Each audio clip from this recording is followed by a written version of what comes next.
Alors, on a un peu de nouveau dans le dossier Carlos Baleba. En effet, il y a des proches de Carlos Baleba qui ont pris contact récemment avec Manchester United pour leur proposer le joueur. Le camp du joueur essaye de savoir si le club va revenir à la charge après la saison dernière. Donc, on sent vraiment que le joueur est ultra déterminé à rejoindre le club. Il avait déjà fait la saison dernière. Il avait déjà essayé de forcer un peu son départ, même si ça n'avait pas fonctionné. On se rappelle lors du dernier match ou de l'avant-dernier match de la saison, il y a Bruno et Carlos Baleba qui ont parlé pendant un long moment à la fin du match. C'est probable qu'ils aient discuté à propos d'un possible transfert cet été. Malheureusement, on n'a pas encore la réponse du club à la proposition de Carlos Baleba, mais je pense que le club va pas vraiment lui répondre, ils vont pas lui dire oui ou non, ils vont dire on attend de voir comment ça se déroule sur le marché. Donc on verra pour Carlos Baleba, mais au moins il coche un critère très important pour Ineos, à savoir l'envie de venir au club. Ensuite, concernant Somerville, comme vous le savez, il a signé en Arabie Saoudite, mais on a appris par The Athletic que son choix privilégié, ça restait Manchester United. Il y avait aussi Tottenham et la Roma qui étaient intéressés par le joueur, mais il préférait quand même Manchester. Et en fait, comme vous le savez sûrement, ça a été bloqué à cause de Marcus Rashford qui a bloqué le deal.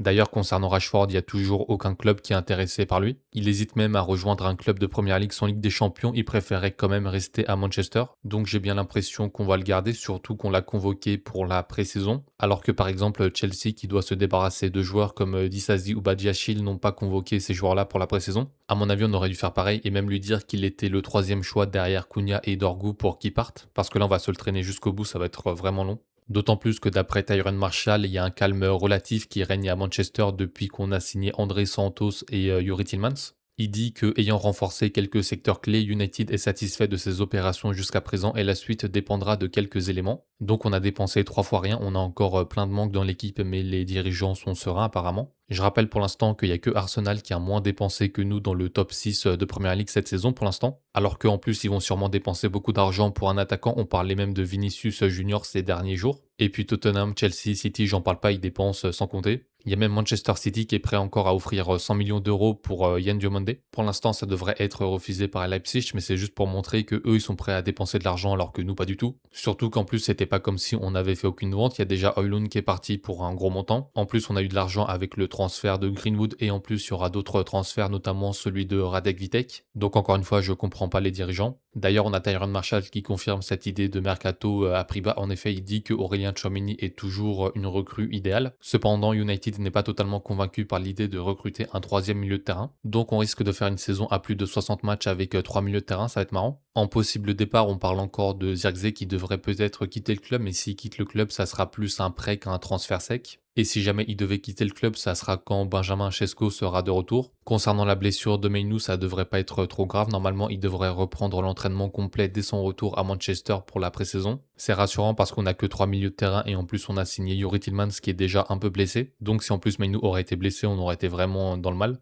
Et je parlais du fait que Zirkzee pourrait quitter le club et du coup en remplaçant on aurait Watkins de Aston Villa. En effet le club le considère comme un attaquant expérimenté qui pourrait également aider Benjamin Sesko à poursuivre sa progression. C'est déjà un joueur qu'on pistait sur plusieurs autres mercatos, c'est notamment un joueur que Ruben Amorim voulait dans l'effectif. C'est un bon joueur, c'est une valeur sûre. Après, il a déjà 30 ans, il doit pas en être loin, je pense. Il va sûrement demander un gros salaire, donc moi j'irai plus sur une autre piste. Et comme autre piste, il y aurait aussi l'attaquant de Bruges, Nicolo Tresoldi. C'est un jeune attaquant de 21 ans, il fait 1m86 et il a fait une grosse deuxième partie de saison. Sa valeur, elle est passée de 13 millions à 25 en 6 mois. Au niveau des stats, il a fait 30 matchs en Ligue belge pour 13 buts et 3 passes décisives, il me semble. Et il a aussi marqué 3 buts dans le parcours en Ligue des Champions de Bruges. Donc au niveau des stats, c'est pas mal. Après, la Ligue belge, ça équivaut à peu près à la deuxième division anglaise, je pense. Après, il faut voir ses qualités dans le jeu. C'est un joueur que j'ai jamais vu jouer. Ensuite, on avait aussi des rumeurs sur Orlando Hill, le gardien du Paraguay. C'est des rumeurs qu'on avait déjà eues il y a quelques jours, mais qui avaient été démenties par Fabrizio Romano. Alors, est-ce que ça a changé depuis ou pas? Je sais pas trop. Moi, dans l'état actuel des choses, je pense vraiment pas qu'on va aller dessus, sachant qu'on a déjà recruté Darlo en tant que deuxième gardien. En plus, on a Vitek et on a encore Bayindir. Donc, je pense vraiment pas qu'on va aller chercher encore un autre gardien.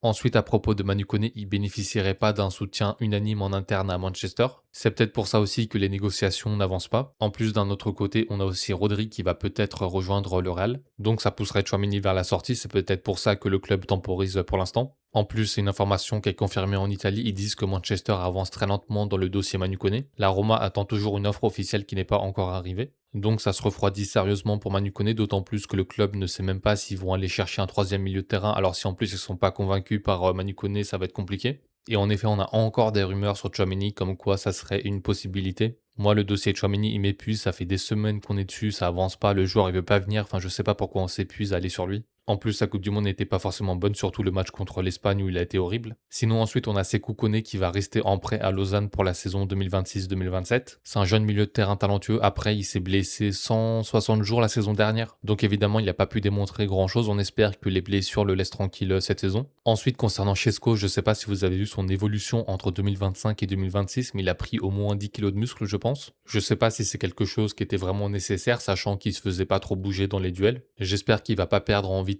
en accélération, en vivacité et aussi en dribble, ce qui était une de ses grosses qualités. Après, on a Gigi Gabriel qui n'a pas joué hier, mais qui a joué aujourd'hui avec les moins de 21 ans. C'était son premier match avec les U21. Il est rentré 45 minutes et il a marqué un but et fait une passe décisive. Donc on voyait déjà qu'il était trop fort pour les U18, mais là il semble même être trop fort pour les U21 aussi. Du coup, je sais pas pourquoi il a pas joué hier. Je pensais qu'il était peut-être blessé, heureusement non. Il me semble que le prochain match, ça sera contre l'Atlético, donc je sais pas si on le verra à ce moment-là, on verra. Voilà pour les infos du jour, à demain.